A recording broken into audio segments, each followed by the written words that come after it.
Guys ওটা back নাই জানেন তো আরেকটা ব্যাক নিয়ে চলে আসলাম। তো আজকে হচ্ছে বুধবার 9 তারিখ। তো এখন হচ্ছে দুপুর বাজে 2:30। তো এখন আমি বৃষ্টি বলছি বাড়ি যাবো একটু, যেহেতু আমার মামা একদিন আসছে অনেকদিন আগেই, তো আজকে বাড়ি যাবে আমার মামিকে রাখতে হবে, আমার মামি এখানে কাজ করে। তো আর আসবে কিনা ঠিক নেই, তার জন্য দেখা করতে যাচ্ছি। তো বর তো কাজে গেছিলো, তো বরকে কাজ থেকে বেরিয়ে আসলাম মানে ছুটি। তো আসলো, তো এখন দুজন মিলে যাচ্ছি, তো দেখা করে আসি। তো 4টার সময় গাড়ি আছে, বাসে যাবে যেহেতু টিকিট কাটা হয়ে গেছে, তো যাই দেখা সেটা করবে। তো বাড়িতে দেখা হচ্ছে। যেতে বেরিয়ে পড়লাম। তো আজকের ওয়েদার একটু ভালো আছে, রোদ নেই, তারপরেও গরম করতেছে ওয়েদারটা, যে আপনার রাস্তা।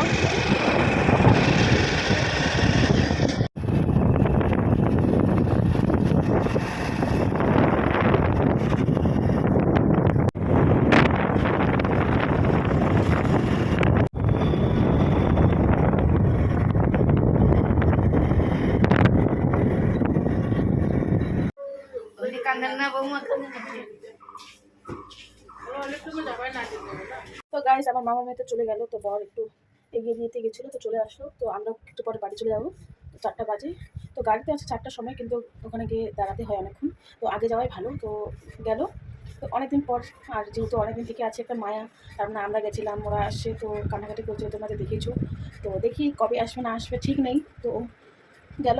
তো এই যে এখন একটু রেস্ট টেস্ট করবো, চাটা খাই, বিকাল আমরা চলে যাবো। গাইস আমাদের চাটা খাওয়া হয়ে গেছে। তো ভাবছিলাম যে বাড়ি যাবো, কিন্তু ওয়েদারটা খুব খারাপ, বৃষ্টি পড়ছিল, তার জন্য যাওয়া হয়নি। তখন হচ্ছে 8:30। তো ভাবছি খাওয়া দাওয়া করে একবারই যাবো, বাড়িতে গিয়ে রান্না বান্না করতে হবে না। তো তখন গাড়ি ভাত সবই আছে, তো দেখি রান্নাঘরে যায় কি আছে কি না। যদি থাকে তাহলে খেয়ে যাবো, না থাকলে তো রান্না করতে হবে। তো রান্না বান্না করে খাওয়া দাওয়া করে আমরা চলে যাবো। তো বাইরে খুব বৃষ্টি পড়তেছে, তো দেখি আগে কী হয়। গাইস রান্না বসিয়ে দিলাম, তো বৃষ্টি তো কমছেই না কোনো রকমই, ঝিরিঝিরি পড়ে যাচ্ছে। তো ভাবলাম যে রান্না বান্না করে নিই, নাহলে বাড়ি যেতে রান্না করতে আবার অনেকটা দেরি হয়ে যাবে, তার জন্য যে ভাত বসিয়ে দিয়েছি। তো তখনকার তো সবজি আছে বললামই, তো সেটা দিয়ে খেয়ে নেবো। তো খাওয়া দাওয়ার পর তারপর তোমাদের সাথে শেয়ার করবো।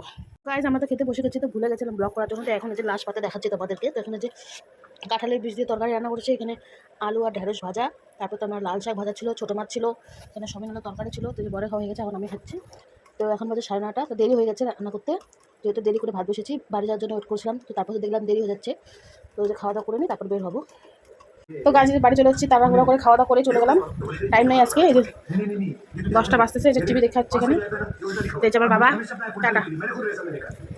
এখন বাড়ি চলে যাচ্ছি। রাস্তাটা পুরো ফাঁকা, 10টা বেজে গেছে।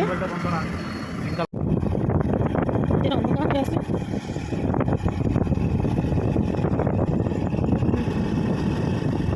তো গাইজ এই মাত্র বাড়ি চলে আসলাম। তো আজকে অনেকটা লেট হয়ে গেছে, এখন বাজে 10:30। তো এসে একটু গল্প সল্প করলাম, একটু রেস্ট করলাম, তো কাপড়টা চেঞ্জ করে নিয়েছি।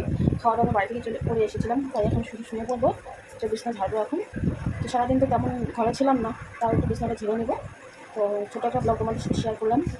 তো খারাপও লাগতেছে, যেহেতু অনেকদিন থেকে ছিল। আমরা গেছিলাম, তো একটা মায়া, যাওয়ার সময় তো অনেক কান্নাকাটি করে গেল, সবাই কান্না করছে। পিসি মামা পিসি বৌদিরা সবাই দেখতে এসেছিলো। তো বাইকে করে গেছিলো, বর রাখতে গেছিলো। ও আজকে কাজ থেকে ছুটি করে আসছে, তাড়াহুড়ো করে বিয়েতে চলে যাচ্ছে, আবার কবে আসবে না আসবে কোনো ঠিক নেই। তো খারাপ তো লাগতেছে, মাও বলতেছে ভালো লাগছে না, যেহেতু অনেকদিন থেকে ছিল, এখন ফাঁকা ফাঁকা লাগতেছে। আমরা চলে আসলাম, তো অনেকদিন থেকে তো যাওয়া আসা হচ্ছে, তো আজকেও চলে আসলাম। কি তো যে এখন ও গেম খেলছে। তো এই ব্লগটা এখানে শেষ করছি, তো এখন ঘুমাবো। Good night, tata.